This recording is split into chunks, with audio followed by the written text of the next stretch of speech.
Hey guys, what's crack-a-lack? And this is take 2 of a video that was last time 15 minutes long. So hopefully this will be slightly shorter, but it just shows that I really want to talk to you about stuff. First of all, Kieran in his last video talked about this particularly racist video of a woman on a tram. And I hadn't seen that before. I have now gone and watched it. And I also was completely disgusted. I have never come across anybody in my whole life who has been that hideously racist. And it was just not a pleasant thing to be watching. And actually, if I had been there, I don't know whether I would have kept really quiet and just tried to pretend that it wasn't happening, or properly ranted at her. Kieran said that, you know, we're not all one person, you know. This country can't be judged on one person. We are a body of people. And I would like to just say that English people also aren't English. I mean, we're all descended from the Celts.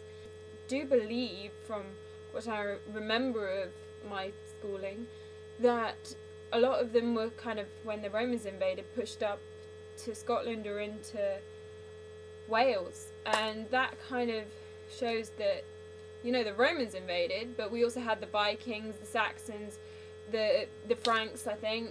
We've had people from all over the world come and invade and then interbreed, and we are not just one race, we're a mixture of races. Everyone is a mixture of races. I mean, me personally, my granddad traced our family tree back, and although we are within Britain for a really long time, he traced it all the way up to Scotland. And then, you know, it just disappears. The family tree just disappears, and we reckon it's because a family came from overseas, most likely India, settled in Scotland and changed their name to what our name is. But yeah, racism is just it's so wrong, and Kieran and I aren't racist and wouldn't condone any racist behaviour such as that of that woman. Right. Earlier I watched Kieran's video for the first time during pre-college pavilion meeting between me and a friend, and he had his laptop out. Watched Kieran's video and I saw that it was about racism, and he also had a really cute dog, and I thought, how am I going to follow it? And I asked Kieran. He said I should make a vlog about my hair, which of course is at the forefront of my mind, so therefore it should be at the forefront of yours. There's this guy in my film studies set, and he has a flash of purple in his fringe and the rest of his hair is black. And I honestly, for the first 4 weeks of knowing him, I honest to God did not think about it. I thought it was natural. I then looked over to him one day and I was like, oh, Dom, you must dye your hair. And he was like, yeah. I was like, oh. But the moral of this story is mine is natural. No, kidding. When I was about 14 years old, they made us sit outside in an outdoor theatre to watch Romeo and Juliet, and I loved the play, but it was about 35 degrees out. That's degrees Celsius, and that's about the hottest it gets in England. We were honestly melting. I had this long brown hair, came down to about here, and my hair is really naturally really thick, and I didn't have a fringe even. It was just like curtains.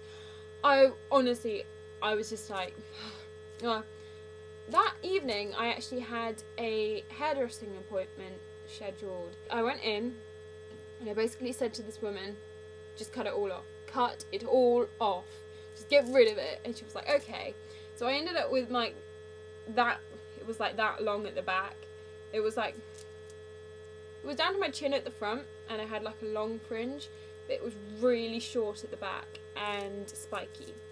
And I really liked it. I absolutely loved it, probably because the hairdresser was amazing. Thank you.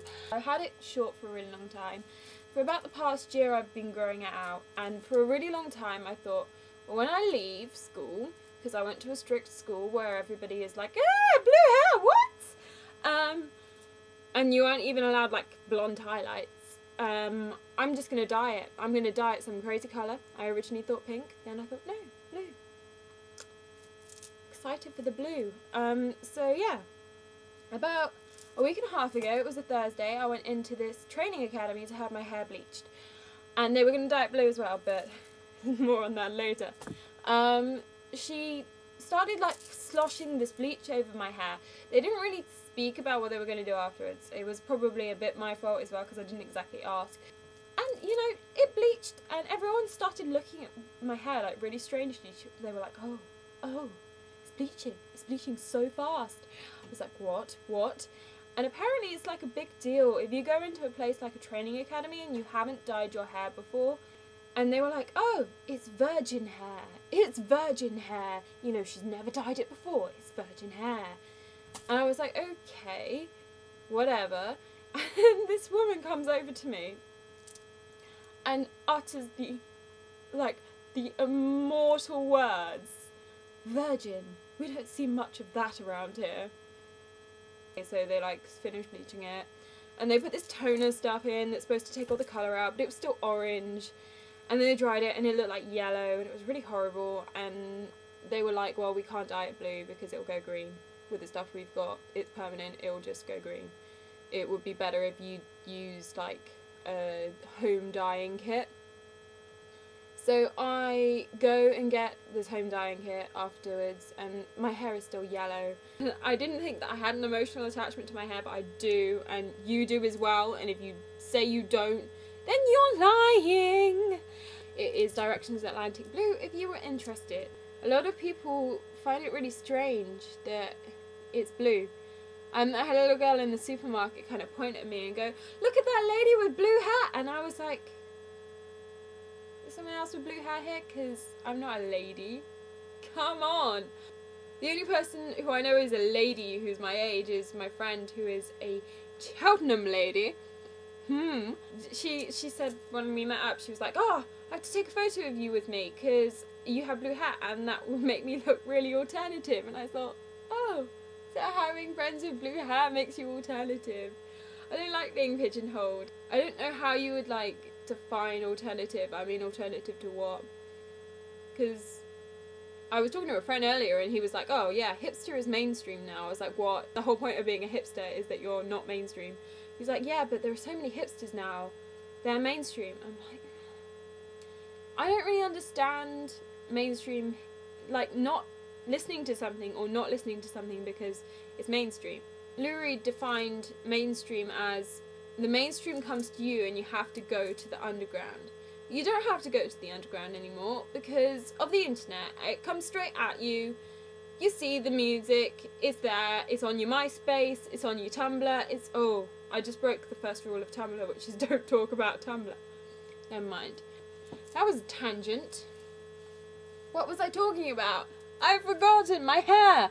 Oh, yeah. Never tire of talking of my hair.